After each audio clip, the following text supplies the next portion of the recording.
Let me just ask you a question. If you were to keep on procrastinating this year, what do you think you'll be missing out on in life? So I actually used to be a major procrastinator. I would do the Pomodoro method, and during my 5-minute break, I would go on TikTok and it would turn into a 1-hour TikTok binge. And when I was in this major procrastination phase, I missed out on so much. I was never really reaching my fullest potential. I would feel so anxious when I'd procrastinate and be behind on school assignments, and I just felt like my whole life was surrounded by school because I was so behind. But my first tip for you guys really helped me, which is rigging your environment for focus. Rigging my environment for focus literally helped me get 20 hours back in my week while maintaining a high GPA of 3.9. It's actually insane how much it can impact you. And when your room is messy, it honestly gives you an excuse to procrastinate. I don't know if you guys have had this before, but I'm like, oh, I'll need to do my laundry before I do my homework. And then I'm just never really in the mood to do my laundry, so then I just wouldn't end up doing it. So make sure that your environment is primed for the activities you need to do. Take an inventory of your physical space. Recently, my room has gotten a lot more minimalistic. It used to be very cluttered, and you can look back at my old videos to see that. I mean, even my room could use improvements now, but I think, is this thing that it's on my desk, is this serving me? Well, for instance, right now I have my iPad on my desk, but I'm not gonna use my iPad at all, so this actually isn't serving me, so I'm gonna put it inside my desk right now. But as a general rule, as a student, the things in your desk should be serving your task at hand. If you need to work on studying for chemistry, but then you have your English books everywhere, and you just keep them on your desk while you're doing chemistry, it's not gonna be the best environment for focus. Outside of your physical environment, I think we should talk about our digital environment. I think this is really where most of the transformation comes in. This is what my home screen looks like. I just have a plain background and very much just the apps I use every day, and I hide my social media apps, and also I have no notifications, any badges. This has really rewired my relationship with my phone, because every time I pick up my phone, I genuinely feel like it's a tool that can help me. Oh, I can take some pictures, post them on Instagram for my social media business. That is a constructive use of my time. But when your phone is rigged for your failure, that becomes a huge problem. So you can actually utilize your phone as something that pushes you further. Go follow people on Instagram that motivate you. I'm always posting self-help content on Instagram for teenage girls, so you can go follow me at AnnieLongYT. I'll definitely keep you motivated, but I have muted 90% of the people I follow, so that every single time I open my Instagram, I'm just inspired, motivated to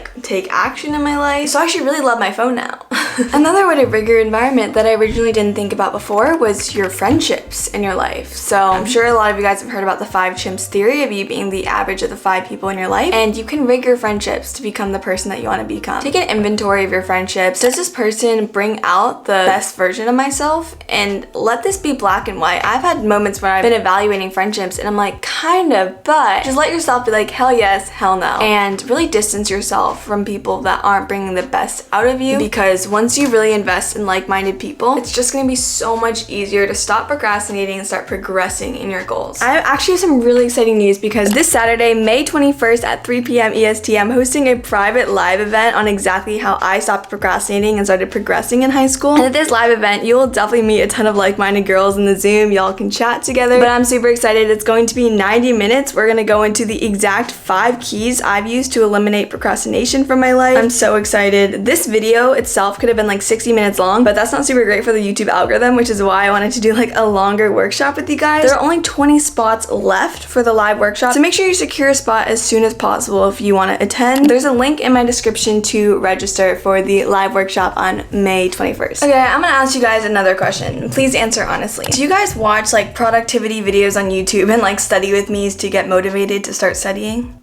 Okay, well, if you do, this tip is for you. I definitely was this way before, and now I don't watch any productivity vlogs or whatever to get motivated. It's because I've created organic motivation. So let me break down the difference between artificial motivation and organic motivation. Artificial motivation is kind of when you're feeding off the energy of someone else's motivation. It's not necessarily negative, but this is very unsustainable. Have you ever felt the feeling of you're watching these aesthetic study with me videos, and then you go to study yourself, and you're oh, I don't have the aesthetic stationery, they romanticize it in their video, but I'm not having fun. I've been talking to so many girls recently, and they're I get motivated, but it doesn't really last, I think that's because we need to create our own why. We need to have a reason why we keep on going, why we're studying, and it needs to be personalized to us. So let me show you guys exactly how I did this. I created a master life vision, and I bring this to school literally every day. When I'm in lunch and I just have some time, I read through it. It's exactly where I want to be in a year, 5 years, the person that I want to become, the words that describe my best self, and I read this. lot of the times when I feel unmotivated while studying, and it keeps me going, guys. And this is so powerful because you're not feeding off like the romanticization of another YouTuber's life. I'm super happy if you guys like watch my study with me vlogs, you know, to get motivated, but like this is what's really gonna change your life. Next, use micro deadlines. So I know this tip sounds so cliche. People are like, oh, set like a ton of deadlines, like break a big project into small projects. I mean this, but like on steroids. Okay, so if you're watching this far in the video, it probably means that you do really struggle with procrastination, right? So it's like when you do struggle with procrastination to that level, you kind of have to treat yourself as like a toddler. Like 2 years ago, I could literally not focus for more than 15 minutes, so I had to treat myself like a little toddler because that was where I was currently at with my focus. So let's say you have to read chapters 1 to 4. Literally set a goal, oh, tomorrow I'm gonna read 10 minutes. I'm gonna open the book, read 10 minutes. The next day I'm gonna read 20 minutes. The next day I'm gonna finish all the chapters. Literally breaking down stuff that you don't even think should be broken down. Tip number 4 is to generate momentum in your day. So today I actually went on a run before filming this video, and it was just a way to do something that's physically challenging before I had to do something that's mentally challenging. So after I film this video, I'm actually gonna be studying for my chemistry test, but because I set the tone for the day, I just feel ready moving forward. Tip number 5 is to anticipate the lies you'll get from your brain. So procrastination really is this accumulation of lies, of excuses. Like, oh, I'll do it in a few minutes. Or like when you ignore your screen time limits, thinking that you're not gonna press ignore the next time. And the best way to actually overcome these lies is to anticipate them. Do this right now. Pause the video, grab a piece of paper, and write down every single excuse that you've told yourself in the last 48 hours while procrastinating. And then hang it on your wall so that every time you have this belief, you look at the wall, you're like, oh wait, that's a lie. What you could also do, which is super powerful that I've done before, is film a video of yourself talking to your future self, saying, today I procrastinated and it made me so upset. I regretted this. In the moment, sometimes we can't tell like how procrastination is gonna affect us until later. So if you can record videos every single time you regret procrastinating, then you can just watch over them and really learn like, I need to be connected to the long-term success, not like short-term gratification. I hope you guys got a lot of value from this video. It's definitely been very highly requested. If this really helped you, you will definitely get a lot of value from my live workshop this Saturday,